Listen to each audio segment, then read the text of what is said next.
Untamed is going to be untamed. It's going to be a little crazy. I want to talk to my people. I want to talk to my brothers and sisters. We can have grace and humility in how we interact with other people. Oh, hot dog, look at you. And nobody talked about what's really happening. And let's have conversations about what truth is.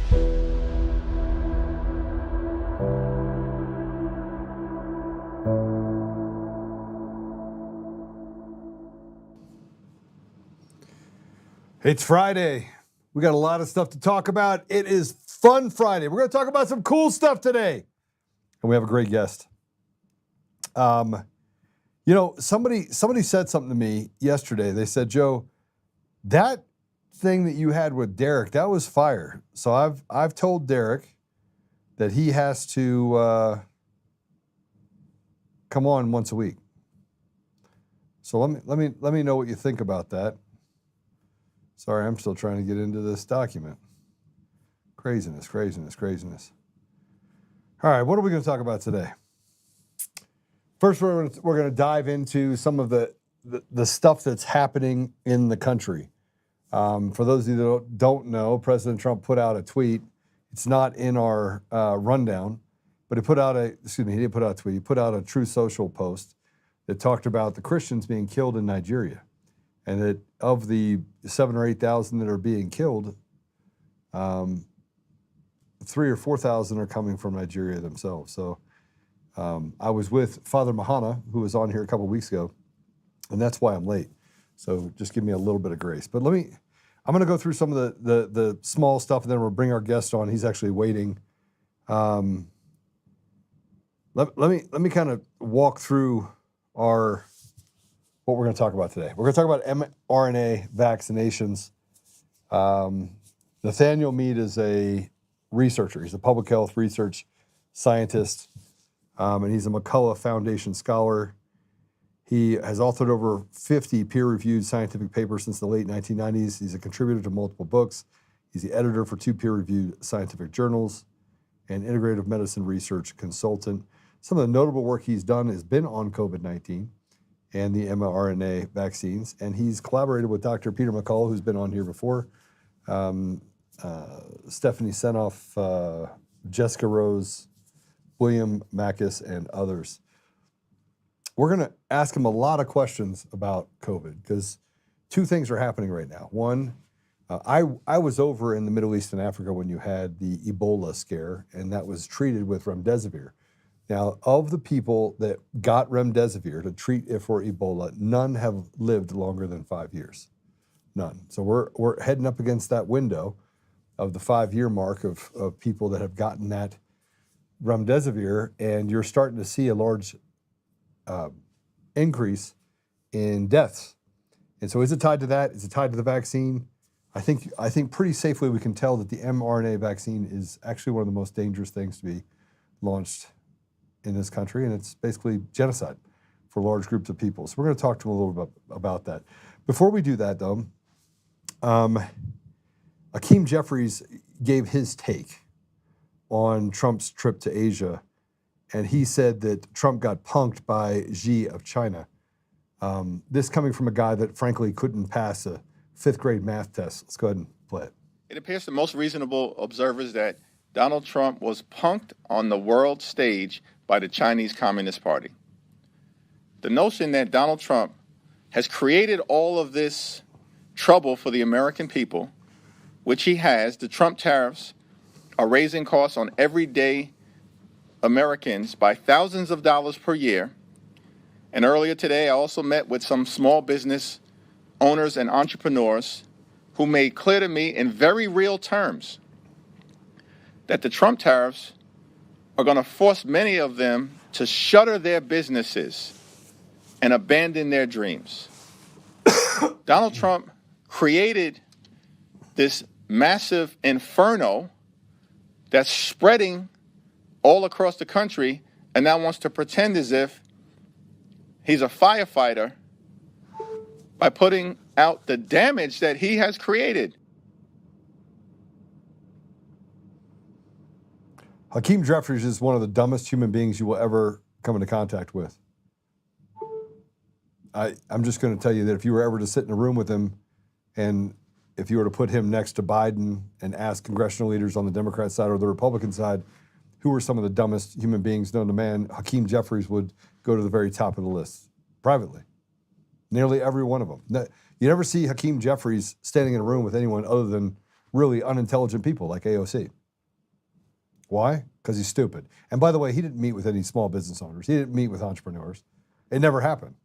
You could just tell by how he was talking. But Trump had to basically post about Jeffries and Schumer, and he got him back in a little bit of fun. Let's go and play it. He did the monster mash. The monster mash. It was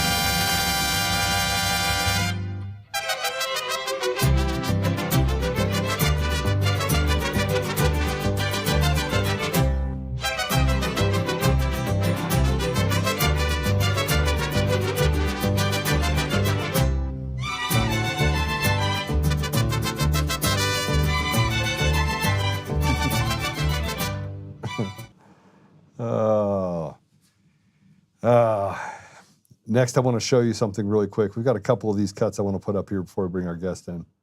And I've got some other questions that I just asked that I want to ask Nathaniel as well. But we've talked about freedom of speech, right? And everyone talks about freedom of speech, freedom of speech, freedom of speech. Not if Israel has something to say about it. And by the way, I'm not talking about the Jewish people.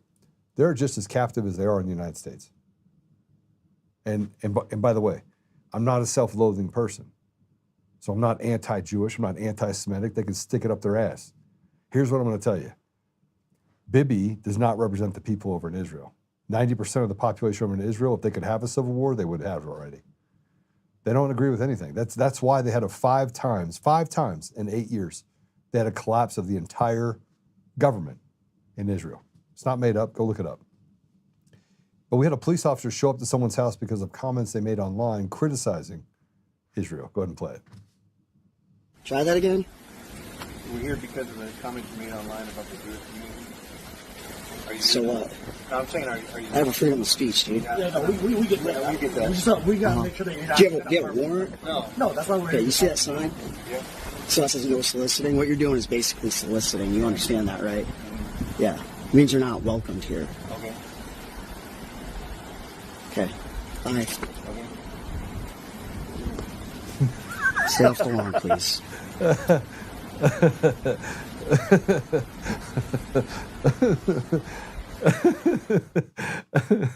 Look, I love me some law enforcement. But you show him and he's like, I'm here to talk to you about comments you made online. The guy's like, you got a warrant? No? Did you see that sign? Yeah. It says no soliciting. Get off my property. It's just great. But here's at Oklahoma State University. Here's a bunch of liberals trashing conservative young Americans for their freedom table. This is what it's come down to. Look, I'm telling you right now, if you want to break the back of communists, you're going to have to do it by putting one of these right in their socket. I'm not calling for violence. What I'm saying is that they have pushed it so far. They killed the guy that was the great debater. His name's Charlie Kirk. They killed him. He was the guy that had as much grace and humility as anyone you'd ever meet. But let's go ahead and show you this. This is this Trantifa guy. Go ahead and play it. Please. Hey, what's your name?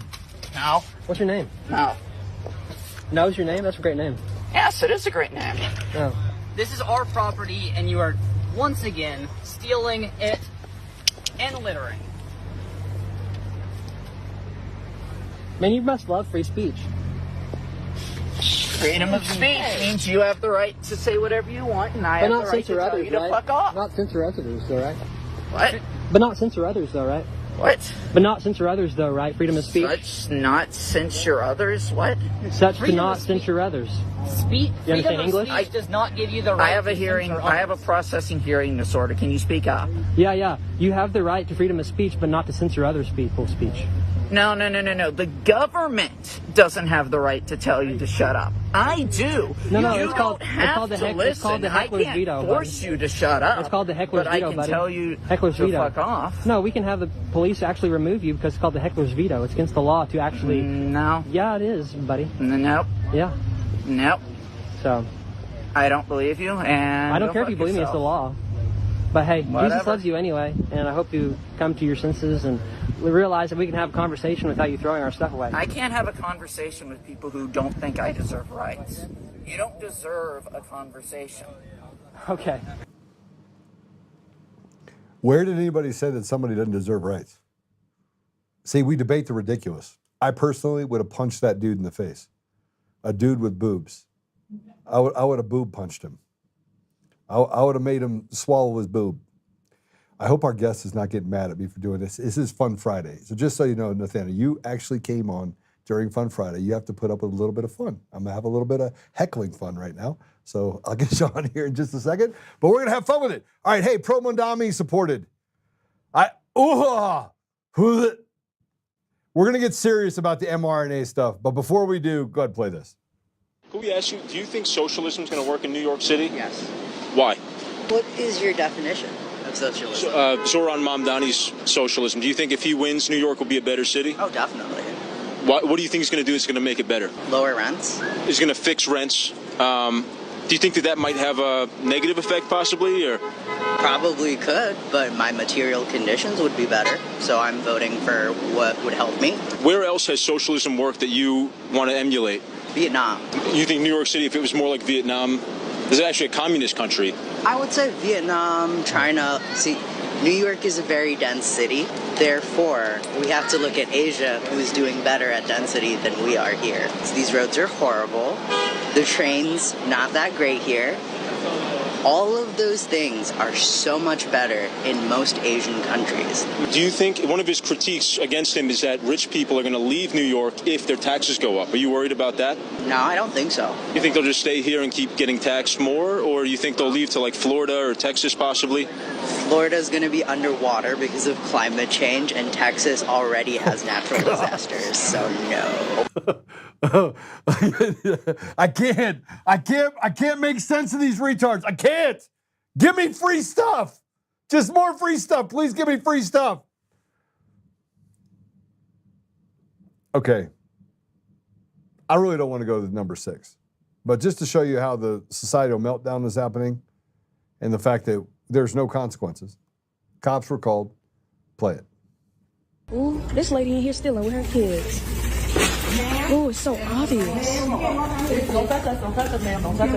Don't touch us, ma'am. Don't touch me, my kids. We gotta go. Ma'am, don't touch us. Move, ma'am. Can't walk out here. You can have that with this. Come on, yeah, get back there. Yeah, come. You gotta go home. You gonna get hurt today. My kids gotta go to school. I gotta do what I gotta do for my kids. I don't care if you better go on. Go put that in the car. Go ahead and go. The cops came and did nothing. She brandished a firearm. Brandished a firearm and said, I can just take whatever I want. This is what happens, by the way, when you take an opportunity and you create deserts inside of environments where you turn the black community into a bunch of animals. You took away education and you replaced it with social engineering. You know, everyone's a social justice warrior. Black people are being held down because white people in suburbia are doing it to them. Only that's just not true. And look, I grew up in the hood. I grew up poor, very poor, super poor. Couldn't pay attention. Got our food from the pantry. And decided we had to move out of that because the education was so bad. I'm telling you right now that when you have food deserts, opportunity deserts, and education deserts, this is what you get. And they're creating them at a higher rate and now moving them to suburbia. They're destroying the educational environment. So what do you expect them to do, right? What do you expect this mother to do? More importantly, there's no consequences for their behavior in the judiciary because it's rotted out to the core as well. All right, let's not waste any more time. We're going to talk about We debate the ridiculous all the time. And then today we're going to have a conversation about how the ridiculous is now killing people in our community, and we're not doing anything about it. So I'm not going to waste any more time with this. Nathaniel Mead, welcome to the show. Thank you. Nice to be here. mRNA vaccine, good for everybody, right? Everybody should just start injecting. First of all, I just want to applaud you for the comments you just made about the food desert, education desert, and what was the third one? Opportunity desert. Opportunity. I've never heard this before.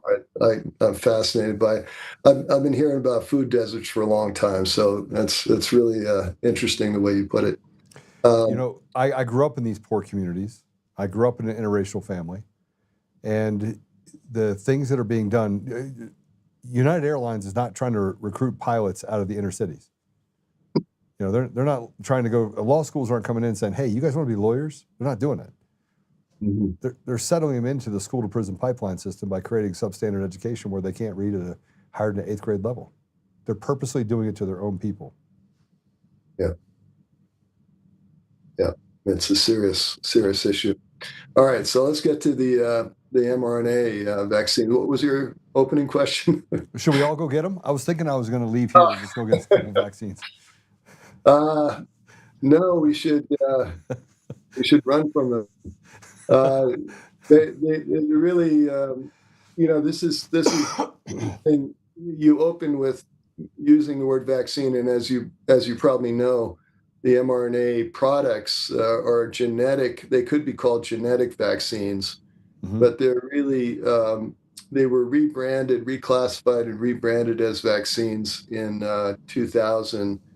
And even Webster's Dictionary made a modification to allow them to be considered as vaccines in that year. I'm curious to know who pushed Webster's to do that. Bill Gates. I'm sure it was the pharmaceutical industry. So no, we don't want to take these products extremely dangerous, and that's been my main focus for the past 4 years. Yeah.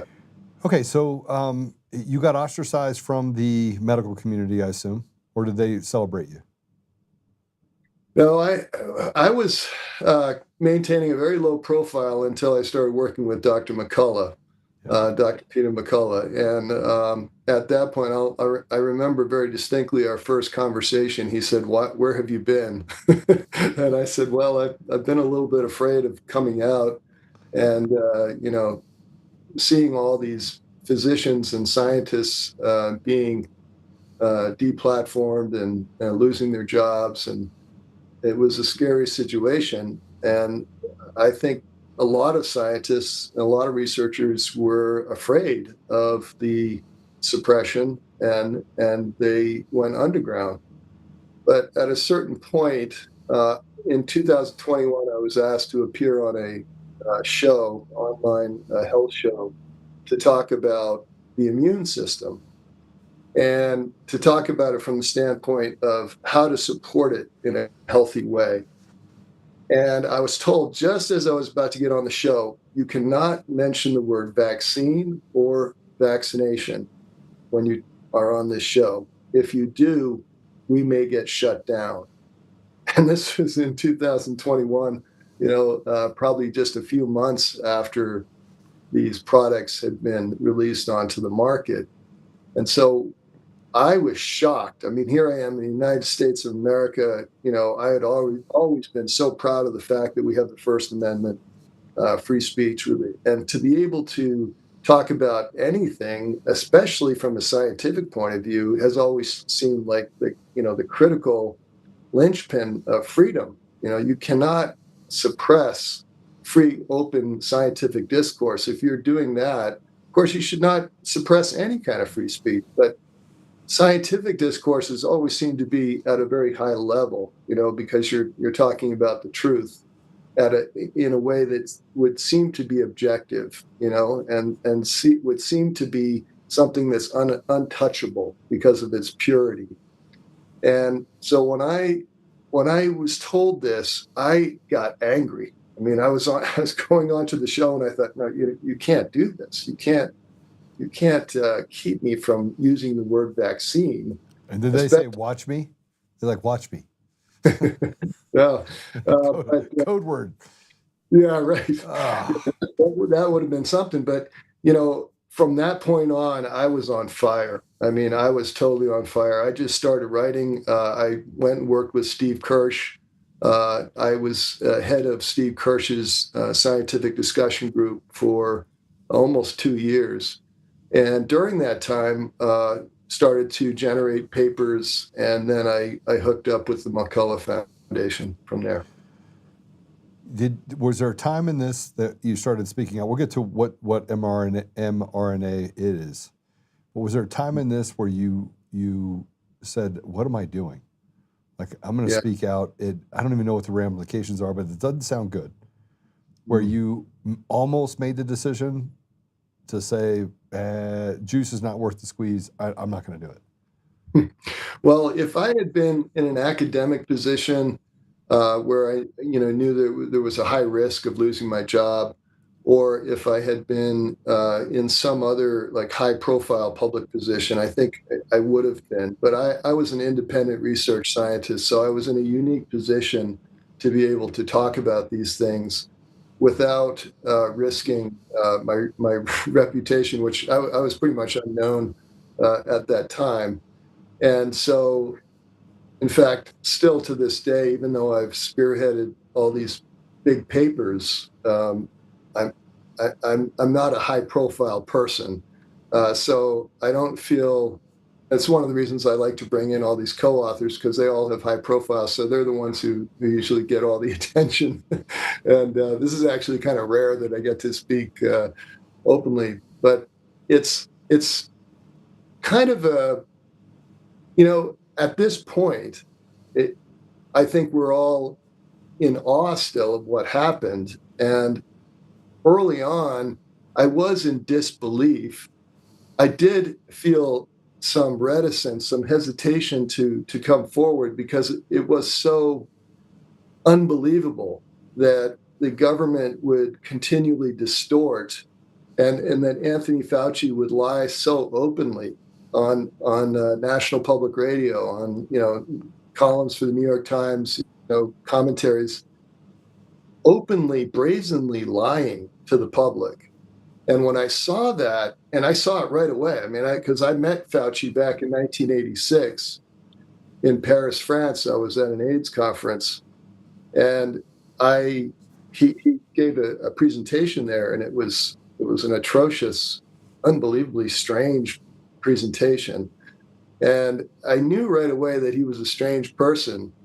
But when I started to see him publicly telling things that we knew were false, and I'm talking about my public health colleagues and I, it got me angry, and I kept seeing more and more of this distortion, more and more of this dishonesty, and it made me, it lit a fire. And so I've been on fire ever since. Yeah. So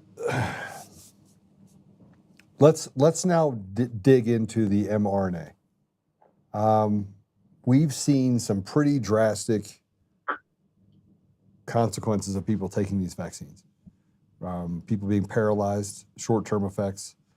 We've seen turbo cancers. We've seen Parkinson's-like diseases that creep into people. Matter of fact, there's a friend of mine developed a Parkinson's-like disease that they said affects 1 in like 20 million. Yeah. And it usually happens to children. And to see a person that's in their 50s get this disease is nearly impossible. It just doesn't happen. Let's be frank about this. Do we even know, of the people that got this vaccine, what kind of consequences we're going to be looking at over the next 5 years? It's interesting, the neurological things that you mentioned. So there's different categories. There's neurological, which you talked about Parkinson's and Alzheimer's. We have very clear data indicating that Alzheimer's is being accelerated by this. So neurological conditions tend to have a very slow developmental path, right? So a lot of people have early signs of some compromised brain function that could eventually translate into Alzheimer's or translate into Parkinson's or ALS. And these things are being accelerated by the COVID shots. So there are a lot of people that would eventually develop these conditions decades later who are developing them much earlier. And so it's shortening the window of vulnerability for many people who are predisposed to developing those conditions. And in many cases, they might never have developed them before they died. So it's accelerating that whole pathogenesis. And so this is a very I would say, we don't know the numbers, but you can just kind of get a sense of what I'm talking about, that many people who, let's say you live to be 150 years old, okay? God forbid. If you did, I'd rather see Jesus sooner than that. So, sorry. So you would have a high risk of course, prostate cancer. All men on the planet would develop prostate cancer by age 140. Okay, that's known. And cancers are being accelerated by this. We know this. You mentioned the turbo cancers. There are at least 20 different mechanisms that show how these shots will promote those cancers. Cancer is actually my main specialty. So I've looked at those in great depth, and we're finishing a paper on that as well. The point is that if you did live to be that old, 150 years old, there are many, many conditions that you would develop in that time frame. But the COVID shots make it possible for this to happen much sooner. Instead of 150, you would be like 80 or 75 before all those conditions would develop in you. So, and people listening to this would be like, oh, that's crazy. How could that possibly be? Well, the COVID shots are, and you notice I'm not saying vaccines because we're basically getting away from that to some extent here. If we say vaccines every now and then, it's only because that's what people identify them as, and so it's a common usage. But the COVID shots will promote these conditions at a much earlier age, and make people who would otherwise not be vulnerable develop them. So the other ones, aside from neurological, are cardiovascular. So heart attacks, sudden cardiac failure. You've heard of the myocarditis problem, which is myocarditis is huge problem. Right. Inflammation of the heart. I wrote a very extensive paper that Dr. McCullough used as evidence at the U.S. Senate hearing on the corruption of science. And by the way, that hearing, which I attended, I was sitting right behind Dr. McCullough during the hearing. That hearing was not covered by any of the legacy media channels, legacy media networks. Not a single network mentioned this Senate hearing. And that's amazing because there were 4 hours of testimony given about the harmful effect of the shots, and not a single news network mentioned that. That's criminal. What about Dr. Corey?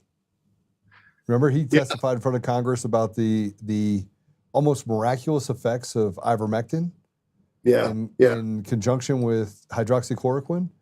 And YouTube took it down as a terms of service violation, and it was in front of the Congress. Yeah. Now Corey's done fantastic work. The ivermectin story is a very interesting one because actually ivermectin is showing some promise in the treatment of cancer as well. But it's showing some surprising effects in many different conditions. Originally used with parasitic disease. What's surprising to me about ivermectin and hydroxychloroquine, which was another big one that got suppressed, back in 2020 is that so many people still on the left, mainly. And by the way, I voted Democrat most of my life, so I was kind of laughing listening to your earlier commentary because I too have come to see the left as being, I'm sorry, but ridiculous. Retarded in a lot of ways. Yeah, retarded. I brought the R word back.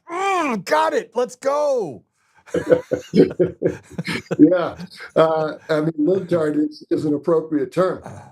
So I was surprised to learn that so many of my friends back in Chapel Hill, Durham, Raleigh, where I used to live. I lived there for 30 years. It's kind of liberal central in North Carolina. So many of them still believe that ivermectin has no benefit at all, no potential to help people with COVID, and really no potential to help with anything. I mean, they're completely they've been brainwashed, and I think this programming of the population, it has been so masterfully accomplished because of, for example, not reporting on U.S. Senate hearings on the damaging effects of these shots, that it's kept people in the dark, and people are still in the dark, and the left is still deluded in believing that these things are not harmful. And by the way, one thing that I think is really harmful is the use of AI now to help people decide whether these things are harmful or not. I had an experience just recently. I had put together 5 of my papers that I've written recently, and I put the links together and I sent them to my brother, who didn't even realize I was writing these things. And I have 3 brothers. And so the one that was most open-minded, I thought I'll send it to him and he'll get it. And at the end of my note, Tim, I said, please don't check AI, just read the papers first before you do this. And what he did is, I guess, we're all so busy that he missed that last little note in my email message. He went right to AI, and he then sent me back something was like, okay, look, 300 plus articles contradict what you're saying. And I said, well, first of all, Sam, sorry, I shouldn't have revealed his identity. Give us his last name too. First of all, I said, this is there are 57,000, believe it or not, 57,000 plus PubMed scientific papers that have talked about the COVID shots. Okay, 57,000. So you pull 300 out, that's nothing really. And not only that, but any paper that compares vaccination to unvaccination. This is really important for your listeners to get.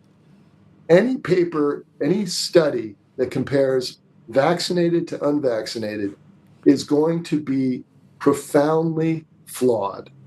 And I guarantee this. I've looked at these. I looked at hundreds of papers at this point. And there is a classic strategy that the CDC, not the current CDC, but the previous one, which was the Centers for Deception and Control, that agency had established a definition for being vaccinated. You're probably aware of it. You were not vaccinated until 2 weeks into the second shot. Okay? So anyone who had any harmful effect prior to that time was considered unvaccinated. Okay? Just think about that. Hold on a second. Hold on. Back it up. You got let's that? Just hypothetically say Unit 1, Person 1, gets a vaccine on the 1st of October. Yeah. He dies on the 10th of October. Yeah. He's unvaccinated. Right. But the vaccine's in his body. Right. Now, we want to know what's most profound about this is that the elderly were most vulnerable to dying after the first shot because they're frail, right? So they have the very high risk, unfortunately, of having an adverse response to the shots. And this happened in nursing homes all over the world. And we actually have data proving this in CDC's own data showing this. Yeah, I mean, it's atrocious. And even after the second shot, as I said, you could have gotten the second shot. And Dr. McCullough's autopsy research showed that the vast majority of deaths that occurred after these shots occurred within the first 2 weeks. Okay. So if you had the second shot and then 2 weeks later, or any time before 2 weeks, you died, you were counted as unvaccinated. Hold on a second. So now, what that does... First shot, 10 days in, you die unvaccinated. Yep. Second shot, 10 days in, you've already had the first shot, you're still considered unvaccinated. That's right. I'm not making this up. I am not making this up. And how does the retarded get away with this? Look, I have to ask you the question, and I said it before. How is it that we are not on the roads with tiki torches and pitchforks and just hanging these people from light poles? And look, again, I'm not a violent person, but you're talking about killing people's grandmothers, fathers, husbands, wives, children. Yeah. They have no conscience.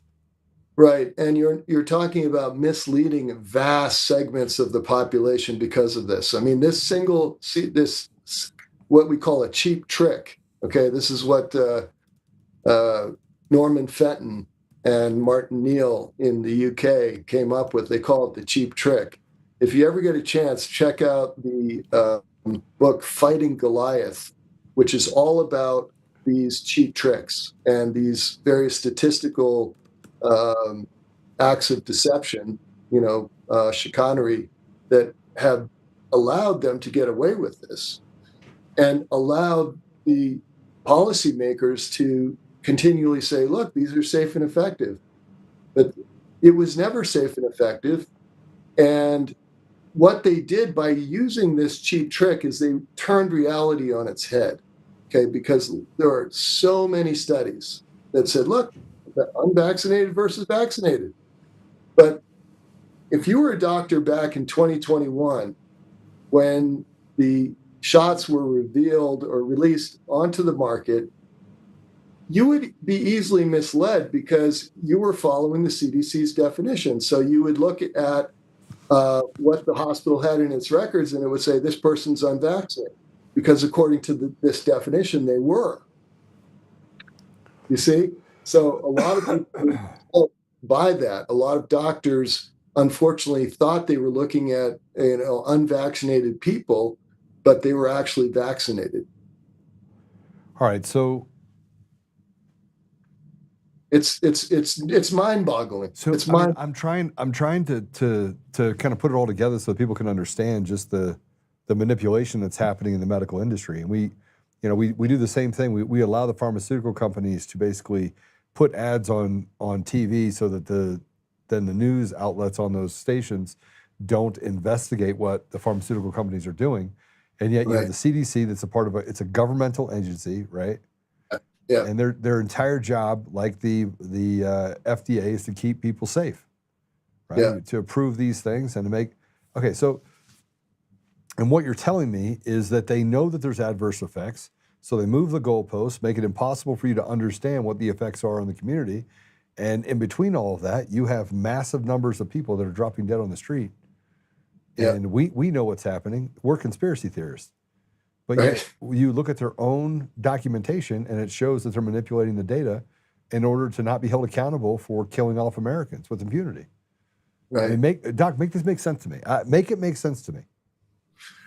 Yeah, well, I mean, also you go back to when Biden said that this was a pandemic of the unvaccinated. I mean, this is how you can get away with making that kind of statement.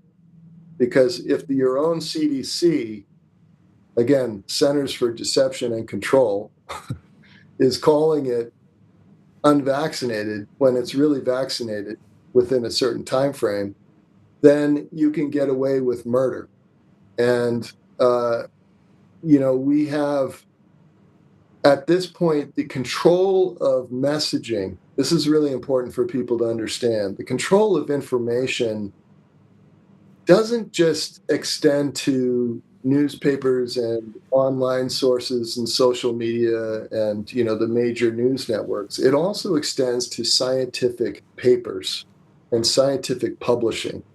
Many journals are actually captured by the pharmaceutical industry, and it's not an exaggeration. Actually, the majority, I would say all of the major journals are already captured. And what that means is the pharmaceutical industry is dictating their editorial policy, it's dictating their content, the choice of content, and it's telling these journals, look, you follow our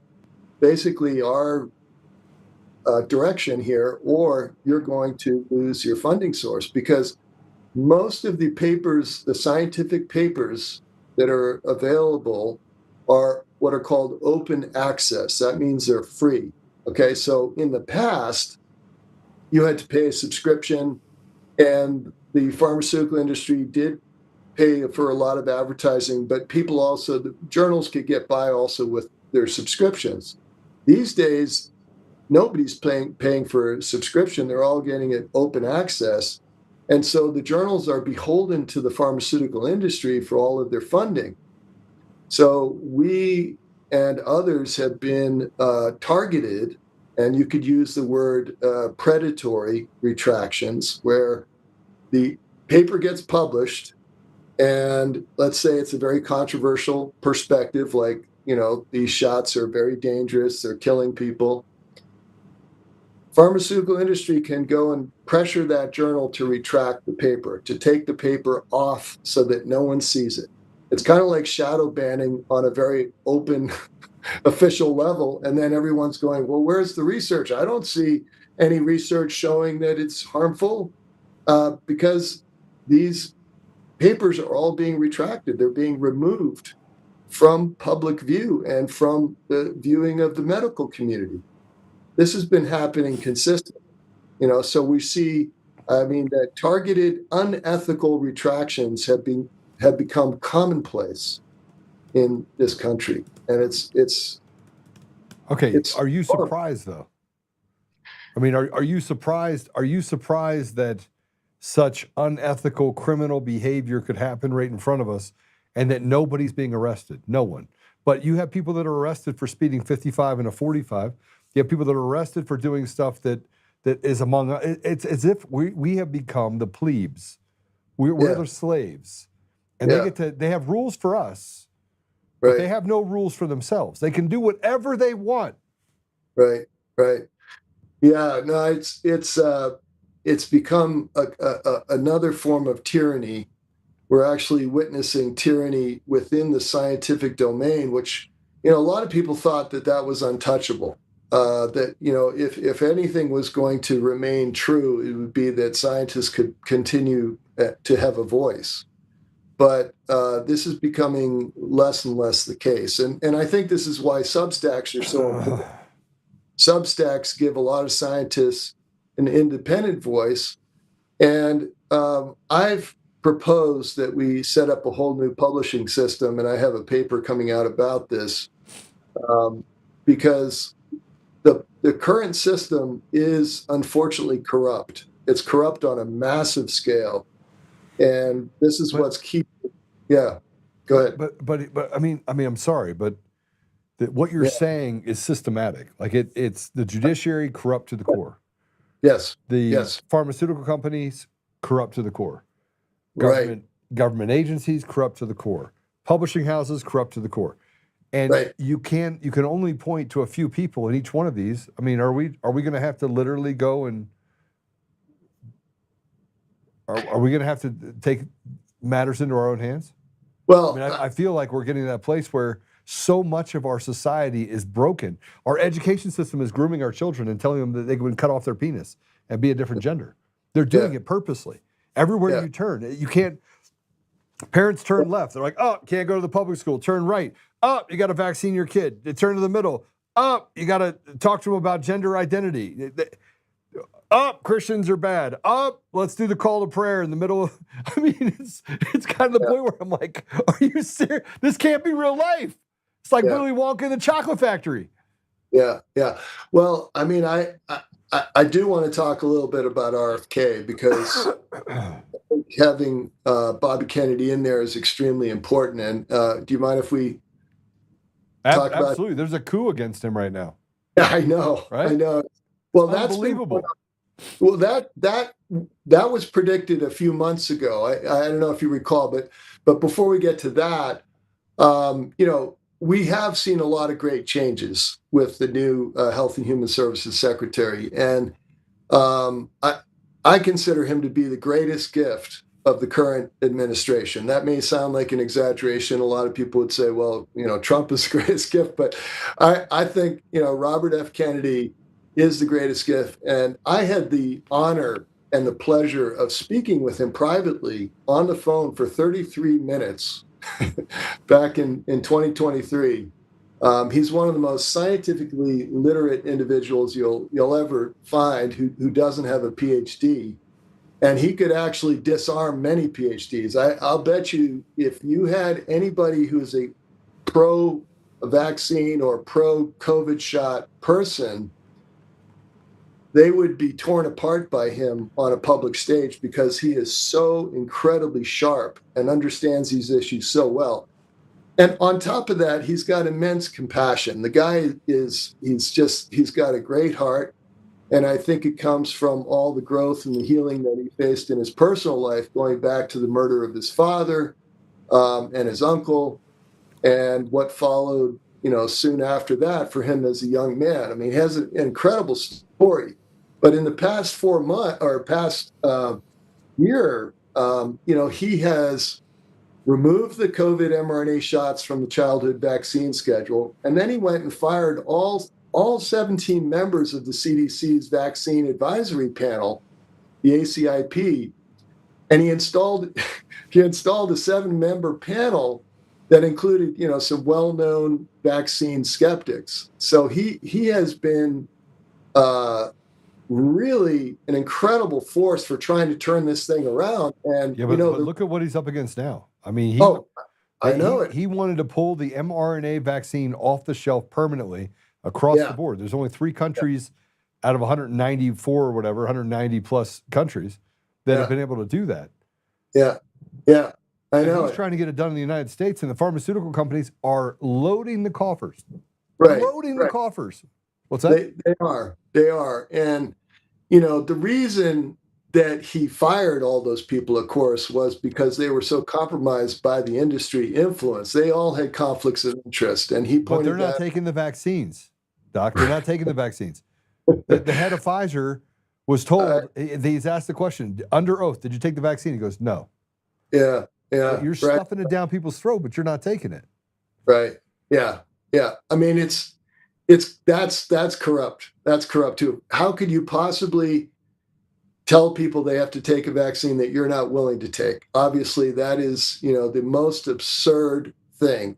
But the previous vaccine panels, they were rubber stamping every single vaccine that came in, regardless of any safety concerns. They weren't looking at any research. And I have a book called Confessions of a Medical Heretic that was published back in the early 80s that said that even back in the 80s, the FDA found out that many of the pharmaceutical clinical trials were never actually even conducted. When the FDA looked into it, they found out that these trials they claim had been conducted to approve drugs had not been conducted. I mean, that's just insane. That's that's another level of corruption. But then Bobby Kennedy also canceled, what was it, a $700 million contract that Moderna had. So, he's been working hard to turn this around, but it's such a vast system. It's interlocked with the military. It's interlocked with, the medical system, with the media conglomerates. It's what Peter McCullough calls the biopharmaceutical complex, and it's so vast that he's really up against a lot.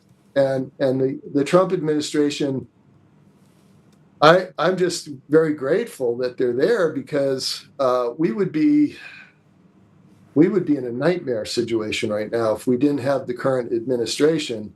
and Kennedy in there doing what he's doing. So at this point, I mean, I don't know if you want me to talk a little bit about the childhood vaccine schedule and why that's so important, but well, I mean, we could look at the ties back to autism, and again, these are all things that parents they truly are out there trying to make good decisions for their children. They don't want to deny them care that could prolong their life and keep them safe. But unfortunately, most parents are stuck with the idea that you have doctors saying you got to get these vaccines, and the doctors are being paid through the back door $400, $500, $800 per patient that they inject this into, right? And there's a doctor that I can't remember. He did his own private study in his practice, lost his license out of Utah. Did you hear about this doctor? I have not, but I think a lot of doctors have lost their jobs. I mean, especially in Canada. Canada is even worse than the United States. And, I celebrated when I heard that he had gotten the mRNA vaccines off the childhood vaccine schedule, due to the safety concerns. I celebrated because this could translate into some major benefits for the public, and it can help people start to go, wait a minute, there must be something wrong here, because vaccines have always been safe for children, right? So, right. No. Yeah. I mean, first of all, I mean, I mentioned myocarditis, which, is probably the most serious thing that has been shown in young people.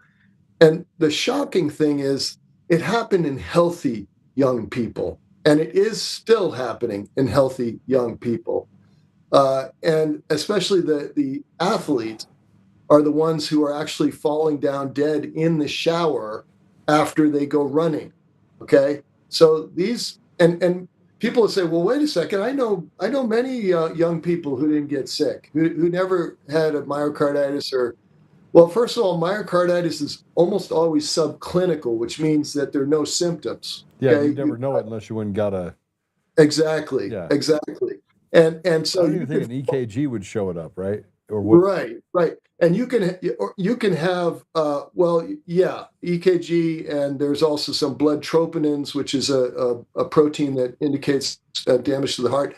But you can have damage to the heart and then not have anything happen for decades.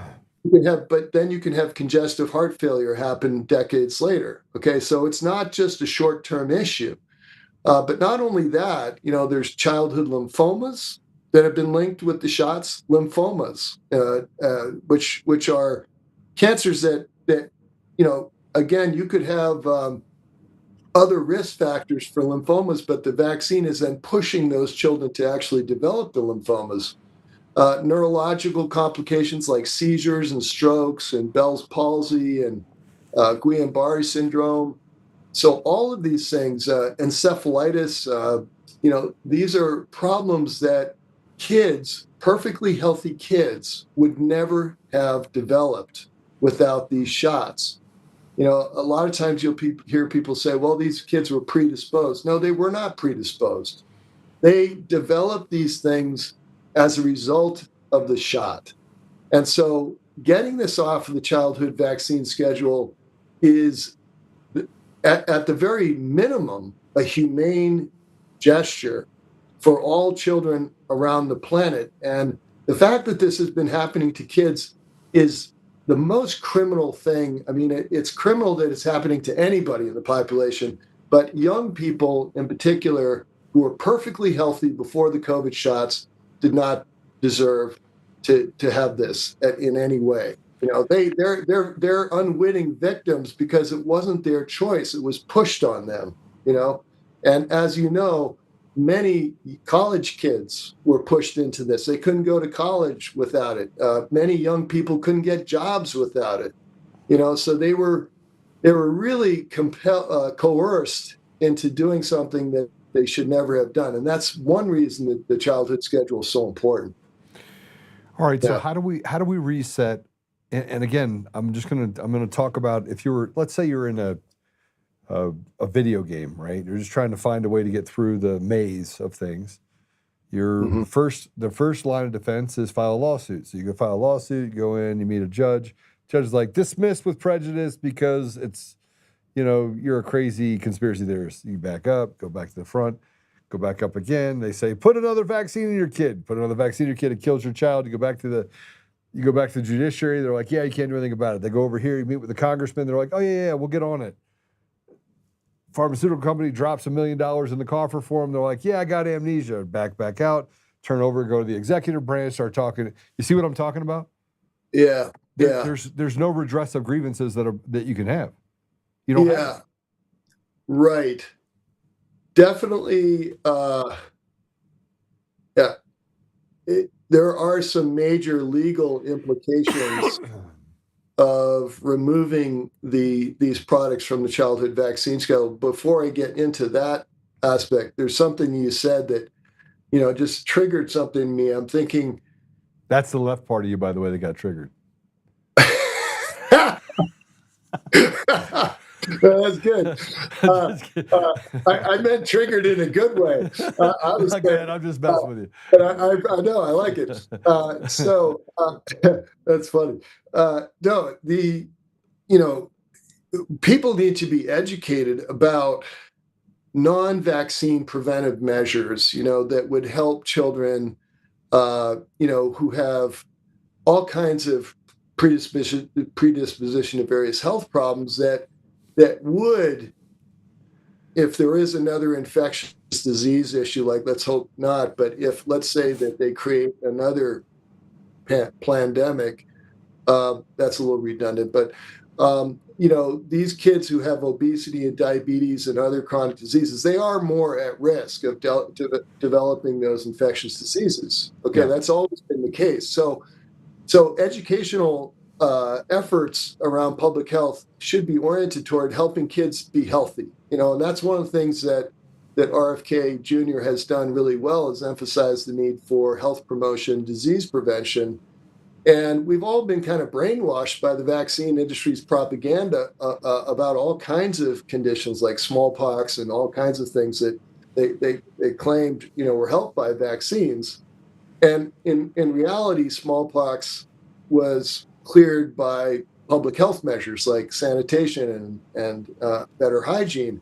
And that's true for all kinds of conditions. So vaccines generally have not been needed because of public health measures. And I highly encourage people to check out Peter McCullough's book on vaccines that has just come out. I'm spacing out his title right now, but vaccines is the main part of the title.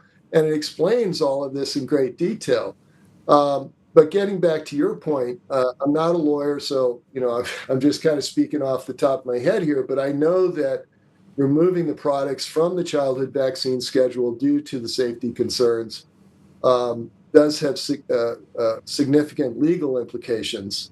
And there are a lot of families that have been damaged who can now pursue damages through lawsuits against the manufacturers.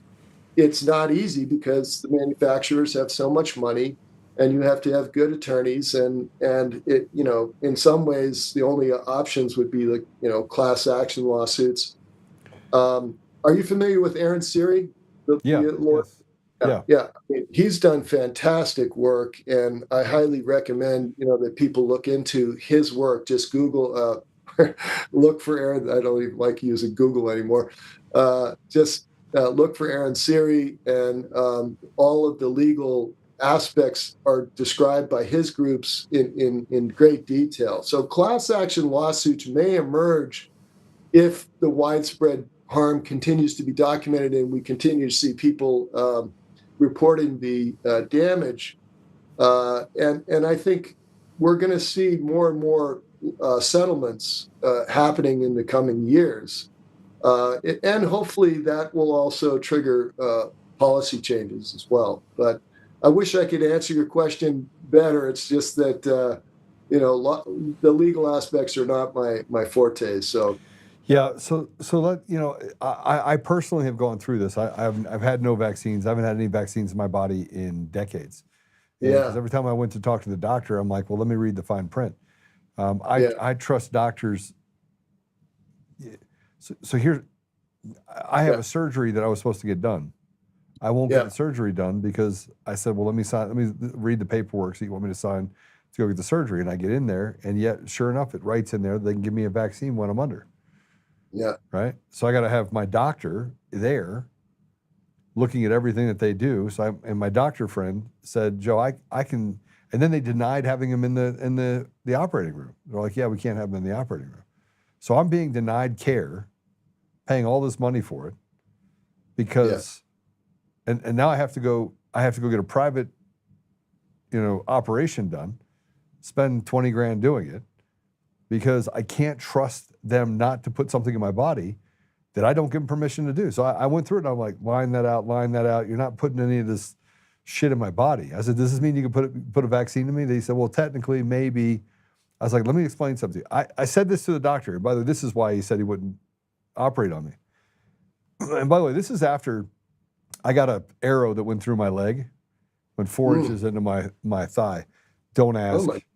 It was a crazy deal, but it was an arrow on a frame, and I fell backwards, and very slowly, it was painful. It went through my pants into my leg, and I couldn't. I was trying to, and it literally stuck.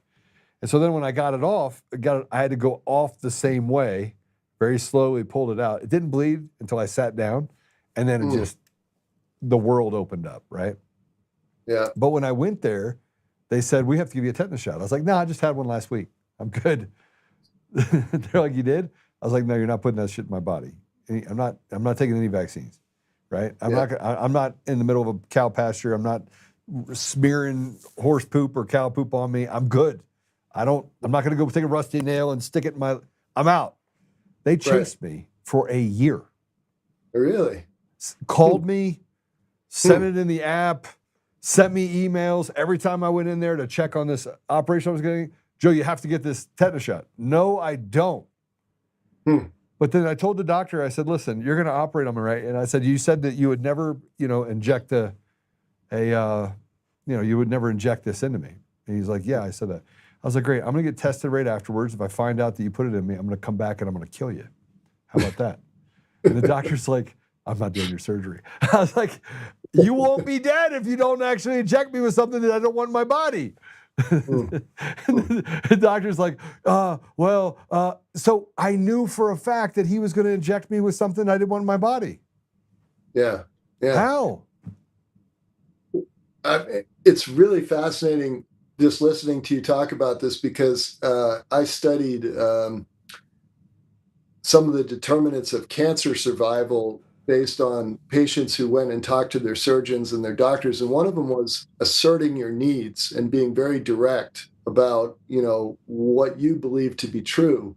And there's a lot of research indicating that people who do this, who speak from, as you do, very directly, they have much better outcomes because they're avoiding all kinds of unnecessary procedures. They're questioning the process. And it's really important to question your doctor. I mean, like you're doing, because the white coat thing is way overrated. The old joke, what's the difference between a god and a doctor? No. God knows he's not a doctor.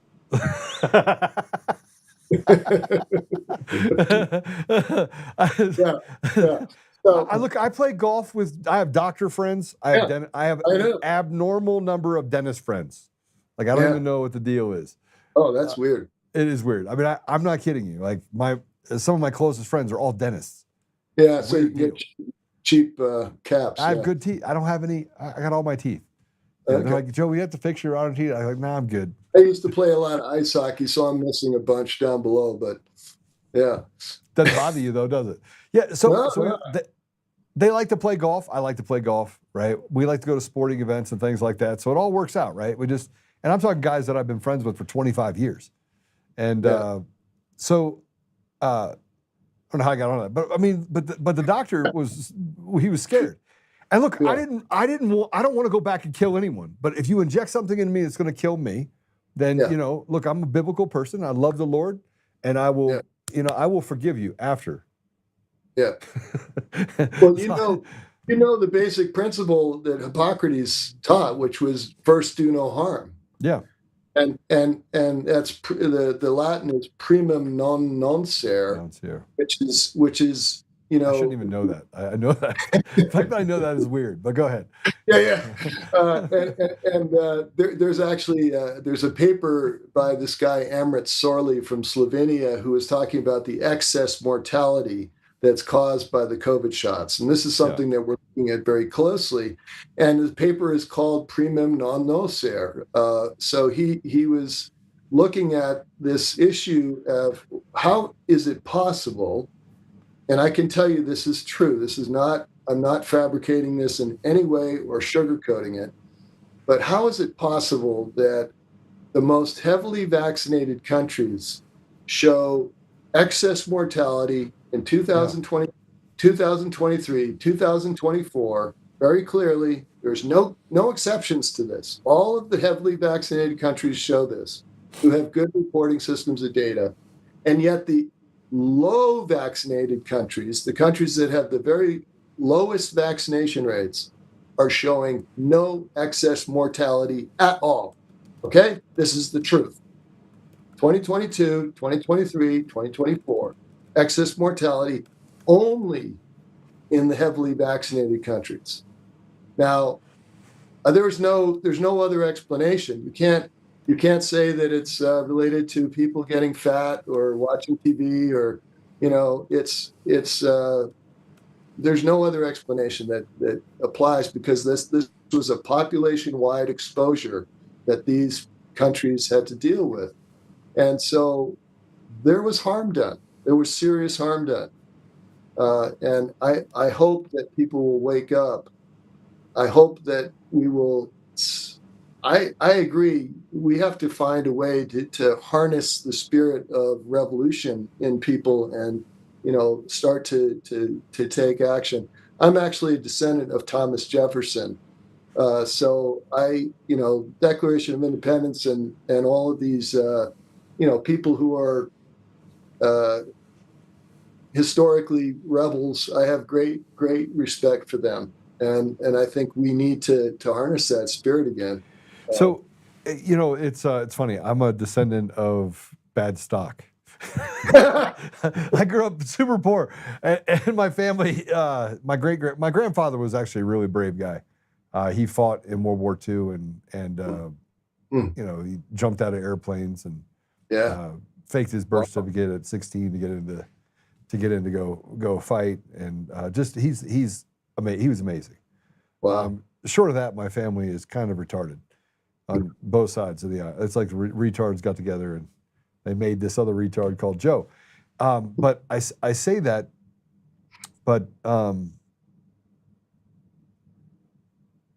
think that we're at a place in our country that is the most. It's the most critical. Yeah. It's the most critical time in the history of, I don't think even our country, but of humanity. Yeah. Because there is so clearly a sign in front of us that shows us that we're dealing with good versus evil. I mean, just an absolute evil that is being overshadowed by people either, one, ignoring the problem and saying, I don't want to see that, I don't want to see it, I don't want to see it, or people knowingly knowing that this problem exists and that they're killing off people in our community and in our family. And we're allowing it to happen because of fear of loss or fear of reprisal, or we might not get a paycheck. And the dangers of that specifically lead to indentured servitude. I mean, the only thing that it leads to is a global enslavement, and with very few people at the top. I agree. And when this all started, I have my training in one of the best public health schools in the country, which is UNC School of Public Health, where Ralph Barrick was doing the research on these COVID shots while I was a doctoral student there. And I didn't know that, of course.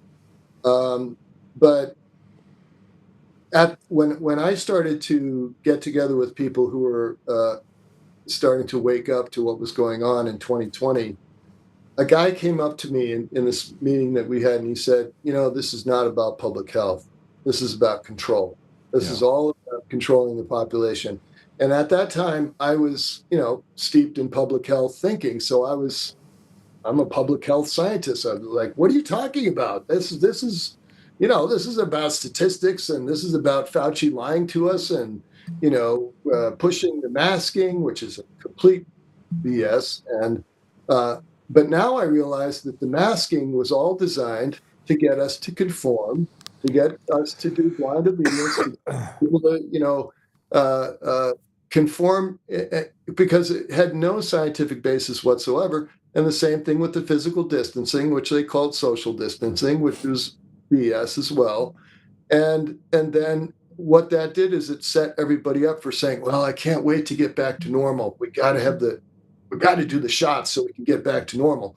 But the whole thing was a well-orchestrated process to get people to conform and to increase control. And that's, I have that, no doubt whatsoever that was the agenda, because the level of deception that went on from a scientific point of view is so mind-boggling. It's so mind-boggling.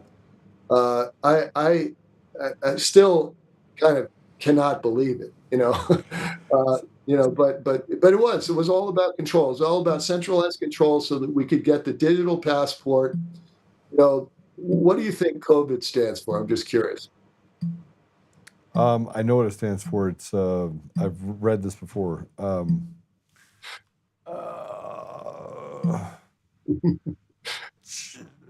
Tell us. I've read this before, and it actually wasn't COVID-19 to start with. You had COVID-2, you had COVID, right? I mean, this has been around a long time. It's got the word. If you look at the word, it's got ID in it. Yeah. Right. COVID. And so it's about pushing the ID on people. So that's what it's really about. Getting people to accept the digital ID and to accept ultimately a centralized banking system, which will control the entire population. Now, if any of my siblings hear me saying this, they'll probably think I'm off my rocker.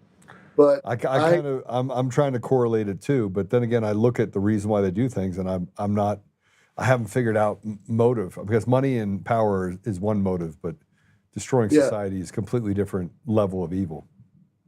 Yeah, I think that there is a small group of people who really want to have maximum control over the population, and they are doing this by creating false emergencies, and then having us get all whipped up into fear, and then doing some kind of incredible media manipulation campaign. And the languaging that was used was so exquisitely perfect to get people to conform. If I ever come back on your show, I'd love to just talk about the language. You can come on my show anytime, because I'll talk about this every day, twice on Sunday. And you said that you used to be a liberal, or maybe the Liberal Party left you, and you ended up on the right, looking around, you're like, I can't be with those nutballs. So look, I saw what happened with Bush, and I voted for Obama because Bush was a lying sack of crap. Sorry, he was awful. Right. And so, but I didn't vote for. I wanted change, and I'm not sure I signed up for this change, but I wanted change. I wanted somebody to tell me the truth. He was very eloquent. It turned out to be a big liar. But now I've gotten to this place where I only care about factual information. I only care about truth, not my truth, not your truth. I don't give a shit if hold your own truth. I think that's all bullshit, right? Science is meant to be malleable. It's meant to move, but it's not meant to move vertically and horizontally based on your feelings. And that's kind of where we are right now, is that they get to move things and then create this environment where they use the ridiculous in order to tell people that you have to support this. And I can't get behind it, and I don't think anybody can get behind it. But then you're ostracized, fired, kicked out of things, even when you just mention the truth. And so our entire society is designed to run away from the truth. Truth is over here, and we need to run as far as we can to that side. Everybody go that way. Mm-hmm. And people are following it. Mm-hmm.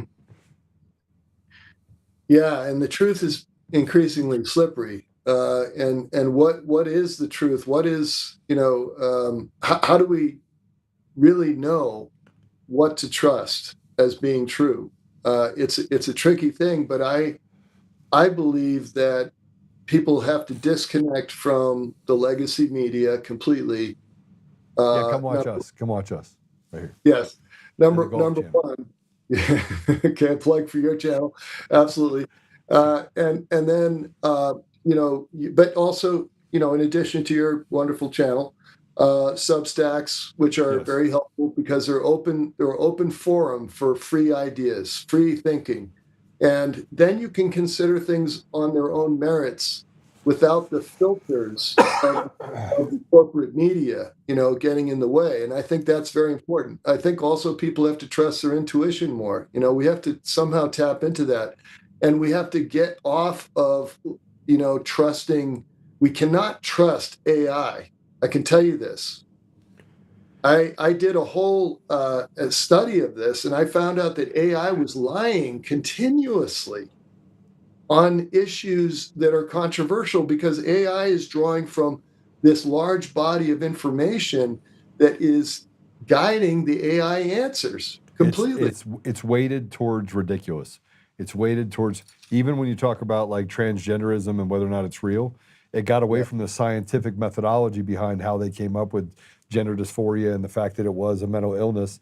And now they're saying it's not a mental illness, and they're using publications that frankly don't have any weight in science at all. Yeah. I think the whole transgender and transhumanism agenda is quite. These are huge challenges that we face right now because we have to get back to trusting the human mind and the human spirit. We can't go in this direction. The more we go in the direction of artificial information flow and getting caught up in the what would you call it, the ideological issues that are really primarily on the left right now, and I voted for Obama also, and I voted first time, not the second time. I learned my lesson. Okay. Well, I did not learn. Thank you. I won't hold it against you. I won't hold it against you. You're on our side now. Yes, you came here. It just took you a little while. It took me a while. Yeah. Sometimes it takes a while to wake up, right? And there's a big difference between wake and woke. I've learned that too. But there's so much disinformation. I think that's the best way to put it right now, because we got even the word misinformation has been compromised. We need to talk in terms of disinformation, and this is what's happening to the public on a massive scale. I would say too that social media, if you're a person that uses social media a lot, you need to get off of it for a while so that you can start to see what really is true from what you feel on the inside. You know what I'm saying? Oh, I agree with you fully. Yeah. I totally agree with you. Because these algorithms are completely programming the population, completely. And people don't realize it. I mean, I got off Facebook 3 years ago because I saw it happening every time I went on Facebook. If I posted anything that questioned the narrative, the moment I posted it, the CDC slogan would come right across my page and tell people, no, this is not true. And you're like talking about something like, I'm just going to go to this hockey game. Not true. Right. They had you pinned. They had someone in the back room that was like, now. Yeah. Speaking of hockey, did you know that the Avs are the number one team in the league? Yeah, I did. Sorry, go ahead. Well, when you watched the NHL games back in 2021, 2022, I don't know if you ever did that, but what would happen is you'd be watching a live game. I'm not kidding you. In the middle of the game, they would split the screen, and half the screen would say, "Take the shot." Yeah. And have a Pfizer logo, right beside it. And you're watching a live game.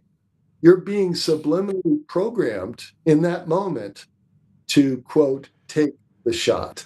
They're telling you to do it. You know? Okay, so speaking of hockey, where do you live? Where do you live?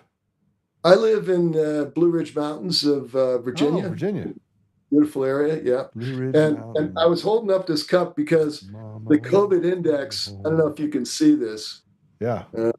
COVID index, there we go. COVID index. There you go. You don't have to see the research rock star part, but the COVID index is a great organization that is, if you go to covidindex.science, they're doing a lot of great work with all of the counter-narrative perspectives. So all of the information that was suppressed during the past 4 years is being presented in this COVID index. It's a Children's Health Defense organization, and I highly recommend it. I also recommend checking out the McCulloughFund.org. And following you, I just followed you. Oh, thank you. Yeah, I'm Nathan on X. I'm Nathan Mead, PhD. So there I am. Yep. So yeah, if you want to follow me, that'd be great. And I grew up in Washington, D.C., by the way. Oh, okay. Born and raised, but in a place you don't want to go. And then we moved out and moved to Virginia, to Northern Virginia, as I got a little older. And yeah, so it's a beautiful state. It's a beautiful state. I lived in. Your politicians are a little retarded, but other than that. Well, that's true, but that's true around a lot of the country. Yeah. I grew up on the North Shore of Boston, so up in Hence the hockey. Yeah, exactly. I lived up the street from Bobby Orr. Oh, sweet. Yeah, he came to my house once. Awesome. Yeah. Well, I tell you what, I want to say thank you for coming on. I'll have you back on again. We're going to have to talk more about this policy. I'm going to do a roundtable, so I'll probably have you and Peter McCullough and a couple others on, and we'll just sit around and just talk about how do we work the problem. I'm big on working the problem. I think at some point you have to get to the place where you talk about the things that we have to get accomplished collectively. Yes. And I believe in a brotherhood, and a brotherhood is something we deeply miss. And I'm going to tell you, as hunters, if you go back in history, man has always been predestined to stand together, right? And so what you do to one of us, you do to all of us. That goes back. It's biblical. It's in Exodus. We should be there. We should be at a place where nobody should be able to take a shot at you or Peter or any of the others that are out there fighting for us. And we've got to start building this brotherhood. So I got to tell you that I'm deeply concerned about where we're going on the First Amendment, as I talked about before, because they are creating the narrative and they are punishing anyone that does not play ball. And it doesn't matter what platform, right or left. They're all owned by people that can make a phone call and say, "Hey, do me a favor. I need you to take Joe down. I need you to make sure nobody finds his page again." They're doing it. Yeah. No, and that is one of the greatest threats to our country by far. So I completely support you in that, Joe. I want to do anything I can to help you stay online and stay available to the public. So I laugh because I don't really do this. I do this for other people. I don't do it for me. Because that's good. Yeah, but I have fun with it. Yeah. Well, I do as well. It's in the service of humanity and, service of freedom and, people being happy. So, if we can do what we can, I'd be happy to talk with you at some point about solutions. I appreciate that. All right. God bless you. Thank you. Talk to you soon. All right. Take care. Thank you. We're going to go to a commercial break. That guy's awesome, by the way. And he has a great sense of humor, which, by the way, most doctors, well, my friends all have good sense of humor. But, sometimes I crack jokes. People are like, I can't believe you cracked that joke. He was pretty good with it. We're going to go to commercial break. When we come back, we're going to do more commercials because we have to do these Rumble Studio commercial reads. Oh, geez. You guys got it all set in there? 3 commercial reads? Why?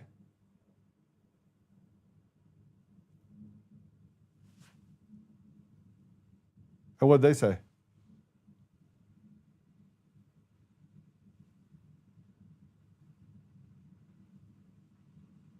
Okay, got it. All right. Well, we're going to do a commercial break. When we come back, we're going to have a little bit of fun. We're going to have some happy Halloween fun. I'm not wearing an outfit, but Patrick's wearing one, so maybe we'll put him on so he can show everybody what outfit he has. I just am going to dress up as Joe. That's scary enough for everyone, I think. Commercial break. We'll be right back.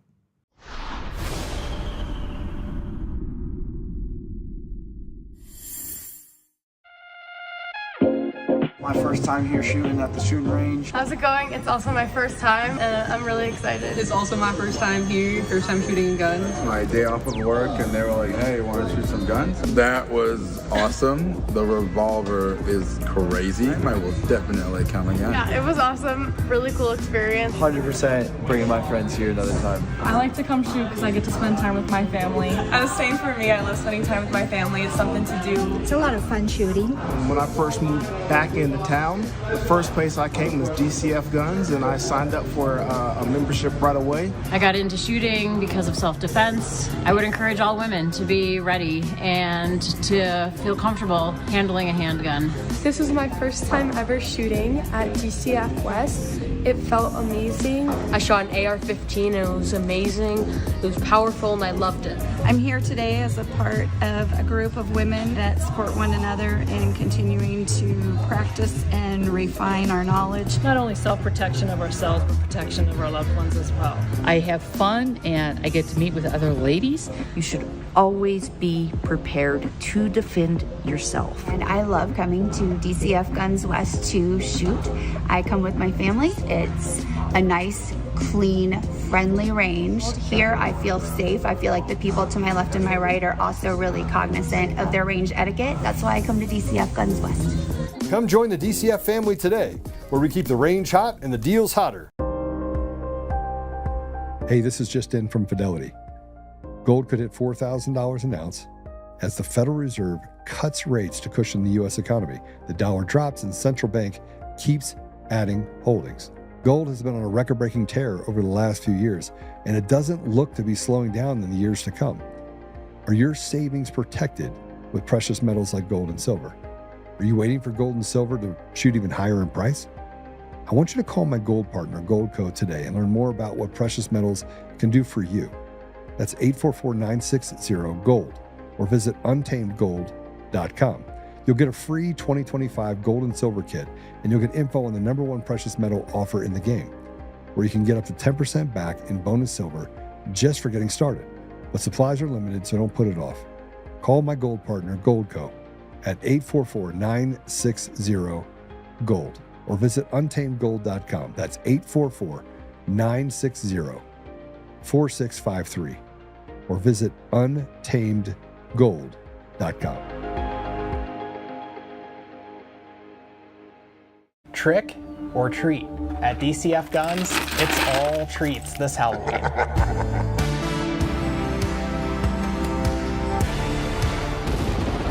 We're handing out spooky good deals, king-size candy, and everything in between. Forget the chocolate. Our sweets come in the form of savings you won't want to miss. Visit DCFguns.com and shop our spooky deals today. DCF Guns, where we keep the range hot and the deals hotter.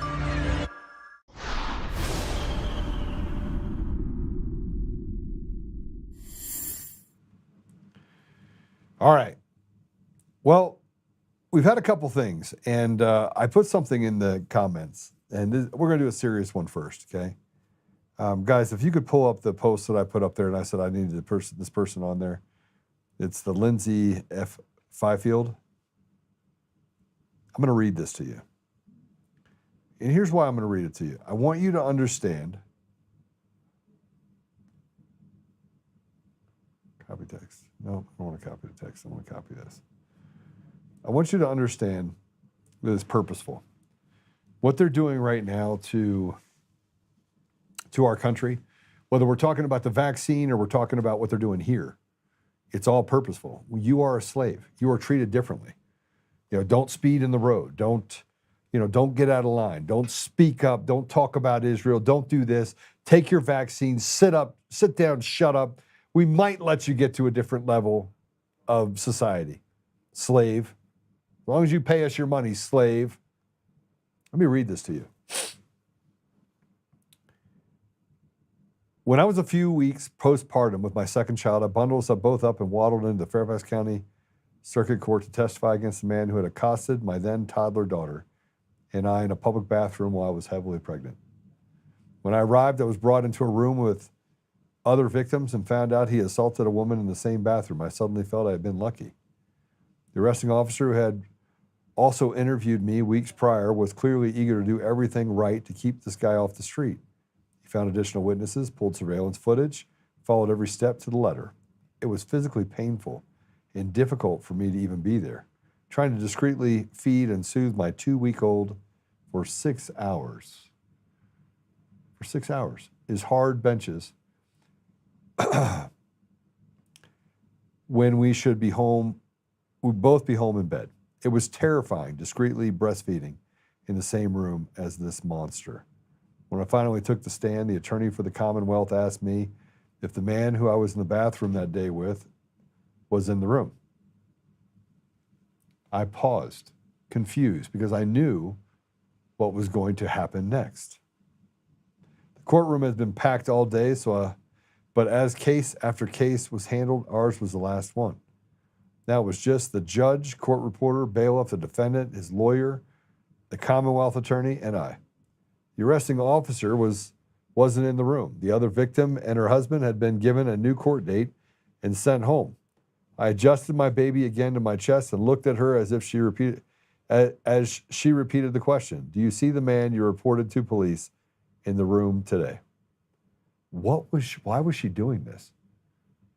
What was she doing?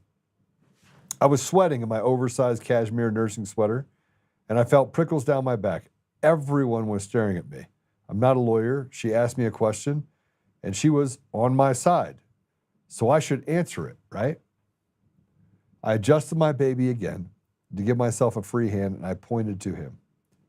And just as I expected, his lawyer immediately pointed out there was nobody else present in the courtroom who it could be, and therefore we have violated his constitutional right to due process. The judge agreed. Hell, I agreed. But then I asked, why hadn't the Commonwealth given me a photo array to choose from? Why did she ask that? Too late, didn't matter that he was on surveillance footage, entering the bathroom before us and pushing past us as we fled. He was set free. As I walked out the courtroom, the arresting officer spotted me from down the hall and ran over to me. Is it back in this courtroom? Is it starting? No, I told him. It's already over. He had been sent to another courtroom by mistake. He didn't even get a chance to testify. He looked horrified. The Commonwealth attorney and victim advocate that morning assured us they were going to fight for us. They were sorry it had happened to us. They were so grateful that I had come to testify in my condition. Instead, they seemingly intentionally let this monster walk free. It's been 2 years. Yesterday, he was released on bail for yet another crime, one of the least 13 he's committed since that day in court, including sexual abuse of a child under 15. His arrest record from just the last 5 years spans 4 pages on the Virginia court website. Look at how many women and children he victimized since that day. Look how many times his victims have gone to court just as I did, only to see him set free again and again and again. This is not happening by accident. This is deliberate. And I want you to go to the one just below that if you could. Here's that monster, by the way, that needs to be put down like a dog. Now, you would say, Joe, this is in New York City with Letitia James. Is it in Fulton County where people die of being eaten by bed bugs that were arrested for public intoxication? No, it's in Fairfax County, Virginia, one of the wealthiest counties in the entire country. If you click on it, you can see some of the times that he's been arrested. Let me read these off to you. 8/26/2025, failure to appear. 8/26/2025, failure to appear. 10/31/2024, indecent exposure. Here's another one for indecent exposure. Here's another one for trespassing after forbidden, indecent liberties with a child, simulated masturbation, trespass after forbidden, disorderly conduct, petty larceny, violation of probation, drunk in public, peep dwelling through peepholes. Are you getting this? Not done yet.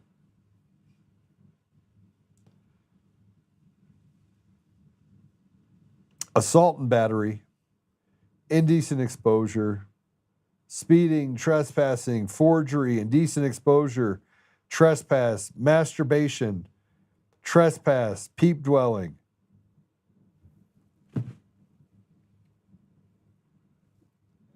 What in the world is happening? You gonna try and tell me that we need to get rid of police? Maybe we could have another Black Lives Matter deal where they sit up and say Black lives don't matter. This dude's life does not matter to me. I'd just as soon throw him off a bridge as say hello to him. You hurt a child under the age of 15. And guess what? He's still out on the street. He did that and he's back on the street. And the Commonwealth attorney, the attorney that's supposed to be working for you in the DA's office, just like Eric Holt, who found election fraud, they get to pick and choose winners and losers. Our entire community, our entire country is run like a criminal cartel. It's a bunch of thugs. It's a bunch of pieces of shit who get on social media and sit there and tell you and I and everybody else, we just need to have rights for people and have compassion. What about the compassion for this woman who was assaulted in a bathroom? What about the multiple people that were assaulted in just the last 2 years? Filled 2 pages. Do you feel safe? Oh, and at the same time they did this, they took away your right to defend yourself. I'm surprised out of all the things that he's done, nobody's put a bullet in the guy's head. Violence is never the answer. Sorry, I got a cold. But what is the answer?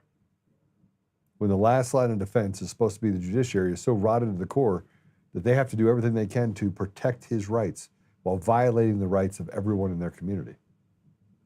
We're going to have this woman on. I'm going to find her and have her on. Well, let's have a little bit of, this is why, by the way, they that these things like Rumble do everything they can to stop us from. It doesn't matter what station I'm on. It's all suppression, and it's fine. I got a video I want to play for you though. It's a Halloween-themed video. Let's go ahead and play it.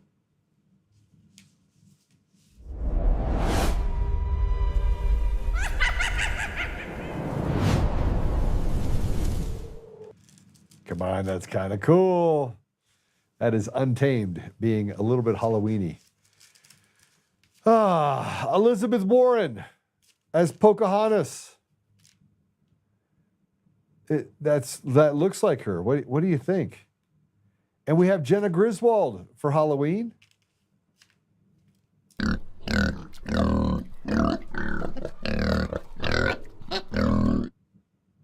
Make sure that it makes it on my page. And then you have Comrade Mamdani, the next mayor of New York City. And how about Ryan Clark? Oh, look at him. That's Kyle Clark, not Ryan Clark, but that's fine. Kyle Clark's a kind of a clown. And lastly, here is, no, it's not lastly, this is Polis. He is parading around as the devil. Well, these are what people are going to dress up as. I want to keep it a little bit fun. Let's have fun with the remodel at the White House. This is Cracker Barrel.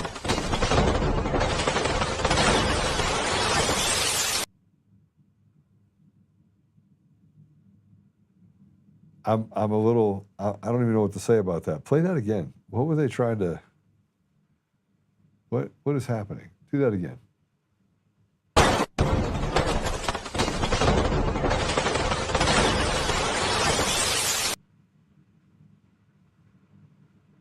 Did Cracker Barrel put that up? Is that a real thing? Oh man, this is why things aren't funny anymore. I don't even know how you guys find it. That's not funny. I'm not looking at it like what the. I mean, if it takes me 3 weeks to figure out what's funny about the video, it's definitely not funny. Here's McDonald's. Let's put up this last tweet if we can. The final look at the White House renovation. McDonald's said they would just butt up to the back of it for the White House. I think that could be pretty fun stuff. All right. So I'm happy to report that Dave is still in the hospital. Thank you for all the prayers that you gave for him. I want to address a few things. One, am I going to do 5 days a week, podcast 5 days a week from this point on? Somebody asked me that question. I don't know. It's really tough when you get canceled as much as I do. Let me tell you what happened last night, if I can. I think this is important. Last night, I'm sitting across the table from my wife, and I'm with some wonderful friends and Father Mahana. And I don't talk about politics in front of my wife. I don't talk about the last 5 years and the experience in front of my wife for a lot of reasons. One of which is it's incredibly painful for her. And the left likes to be the victim. And one of the things that I said last night is, listen, I'm not the victim. I'm not a victim at all. There's no part of me that feels like I'm a victim. I made my own decisions. I can live with the consequences, good or bad. But as I'm sitting there having a conversation, we're talking about the governors of Colorado. Who's going to be the next governor of Colorado? And, we're talking about Scott Bottoms and Victor Marks and some of the other things that are happening. And one of the people there said, Joe, you need to run for governor. And I go, yeah, it's not going to happen. My wife's like, no, it's not going to happen. And so I felt it was my obligation to kind of tell people why. And I'm not a victim. I mean, you have a woman here that brought her child in and got victimized by not just the perpetrator, but also by the DA's office because they lack the ability to protect the community. And as I go back 5 years in time, I started recounting all the things that happened to me and my wife and the attacks that she faced and the fact that she had to get out of her own company and all these things. So all the success we've had for the last few decades goes out the window, and you are defined by these radicals, these bullies that could try to take away your credibility. And it hit me.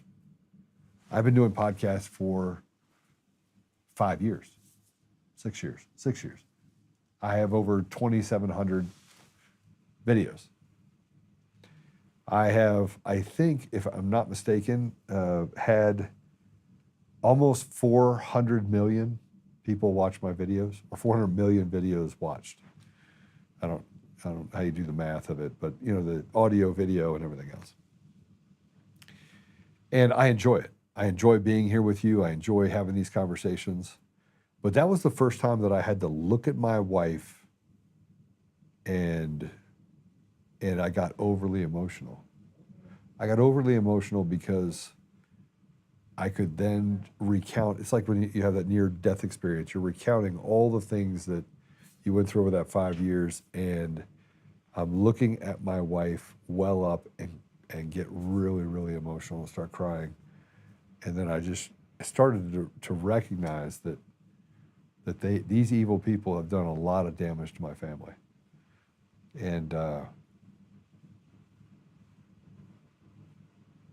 And so I don't know.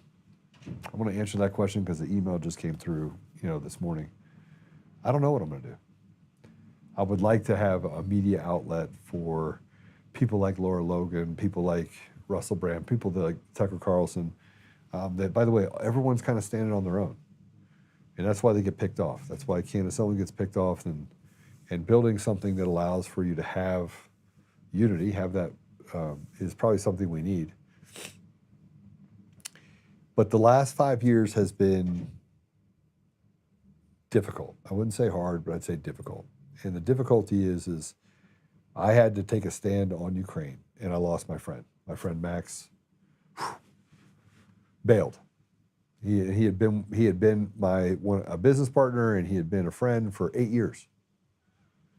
And I have relationships that I've had in the tech business for, the better part of 8 or 9 years. When my company, I think, was almost 10 years old when this all happened, and I lost those relationships. I've had people arrested in my home. I had people come to my house with guns. I've had, Apollo was my right hand for nearly that 5 years. I've seen personal interests, and I've seen people just try and steal my products and the things that I built. And I saw what they did to Tina Peters, and there's just a lot. I've seen like the most ridiculous, rotted things that I think I've ever could experience in the last 5 years. Now, I've seen a lot. I've seen people get shot for drug deals. I've seen people die. I've seen lots of bad stuff, both in the United States and globally. I've been in a seat at the table in a lot of different things. Nothing prepared me for the last 5 years. And I came out the other side thinking to myself, well, I have a plan. And last night I got into that plan. I was like, here's what you want to do if you want to restore and win Colorado. You have to win the bottom 45, the zeros and ones. And I believe that as I sit here and talk to you, that's really what I have pursued. I have pursued the people in our community that are the most vulnerable, and they should be the most protected. And it's kind of like when the doc says, hey, I've never heard anybody talk about, food deserts, opportunity deserts, and education deserts. I've never seen people talk about those things that way. And I see things from a different lens. But that's why I'm dangerous, and that's why I'm fighting an uphill battle. I'm fighting an uphill battle on Rumble because he does everything he can to stop me from being successful. I fight an uphill battle on X. I've been canceled 3 times. Facebook, I've been censored. I have 80,000 people that follow me on Facebook, and that's a constant disaster. And frankly, I'm asking myself, why am I doing this? So I do it for you. I do it because God wakes me up every day and says, hey, you need to do it. Am I going to do it forever? I don't know. Am I ever going to run for office? Probably not. But I do want to tell you this. We're going to win. And we're going to win in the next couple of years. And we're going to get back to normal. We're going to be building cool stuff. But the ethos of our country is absolutely broken. The work ethic of our children, broken. The mental capacity of people and how they act, broken. Right? Everyone believes that they're really brave because they're on a computer. You get face to face with them, and all of a sudden they turn into the biggest pansies known to man, crying and sniveling and saying, please don't hurt me. That's the life that we're living right now. And I truly believe that we're in the final stages. I think President Trump's going to have to make some difficult decisions. He's going to have to lock up 50,000 people. He's going to have to make he's going to have to do something about the Democrats. They're out of control. They are in. This is an active coup against the American people. And it's not just, look, the Democrats feel the same way. The independents feel the same way. And they're being lied to every day by, Comrade Jeffries, the terrorist Antifa dude. But we're going to come out the other end of it. So just to answer you, Cindy, I don't know. I'm going to continue to do it until I decide I don't want to do it anymore.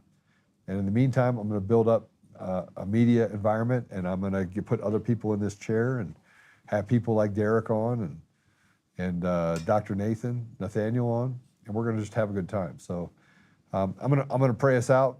The fax box we put up on, you can go to the website, please check it out. That's untamednation.com.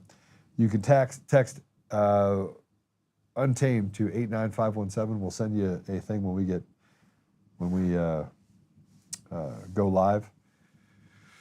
And I'm going to get more boisterous on just talking about things that are happening with Liberty Vote and some of the other things that are happening with not just the election systems, but what's happening in the community. So figured I'd address that little deal. All right, let's pray. Father God, thank you for the opportunity to be here today. Thank you for just the amazing spirit that has been able to withstand this evil offensive against our communities, against our country, and against the world. We recognize, Father, that there is this innate evil that is trying to disrupt and eat everything that is good about humanity. And Father, we are grateful that at this time and in this space, you have leaned in on us, and this is the time that we're here to help restore you to our community, but also the communities around the world.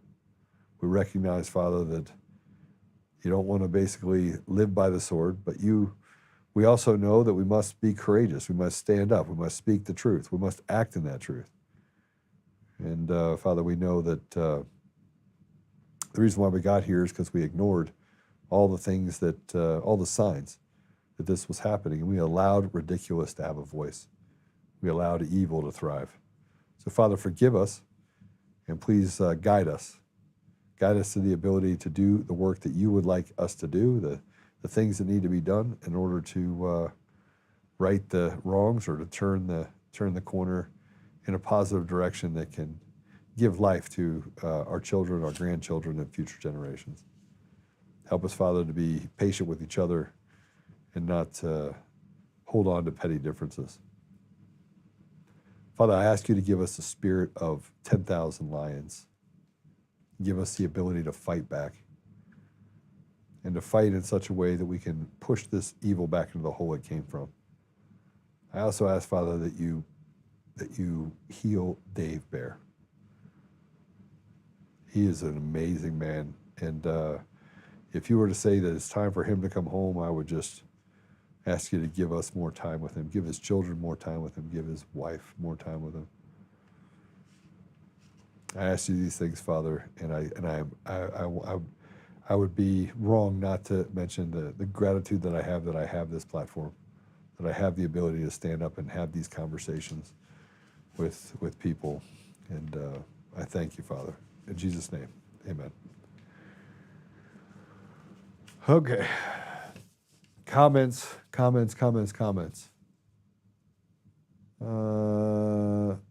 Gotta go, fam. My mom fell and I have to go help my sister clean her up. Oh boy, that's not good. Pretty sharp on Mondays. Little Halloween-y. Nice pick.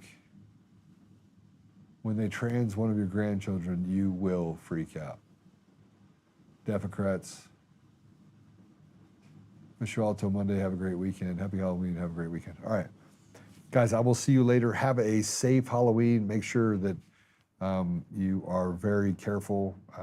You heard these radical leftists out there that said if they see anything that's like a Trump costume or anything else, they're going to lace it with fentanyl. I'm going to tell you, I'm in a weird place where I'm really good, but I recognize that this is the calm before the storm. I'm smelling the dirt, and you have to be diligent. Keep your head on a swivel, and recognize that these radicals. What did they say? Monday? Did they say Monday, guys? Monday they're going to take to the streets, or is it Tuesday or Wednesday or something? Monday. Do you want us to do this video or not? Do we want to do? Are we in to do it? These commercials and. All right. Well, I will see you guys later. Have a great weekend.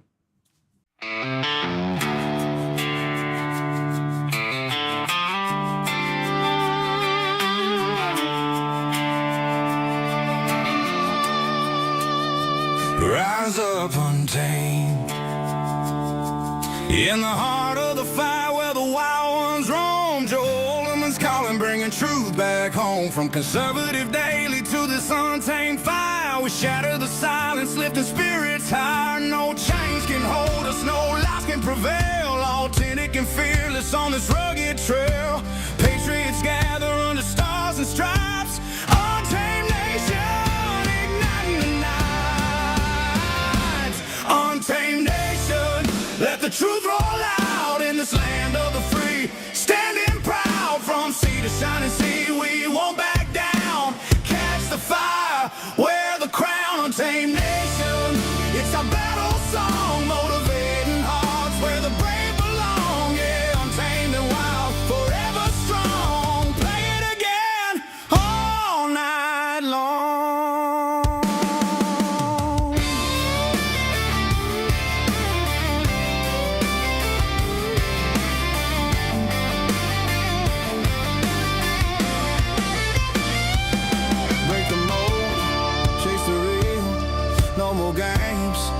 find a heel. Joe's voice leads the untamed crew. Truth matters through and through.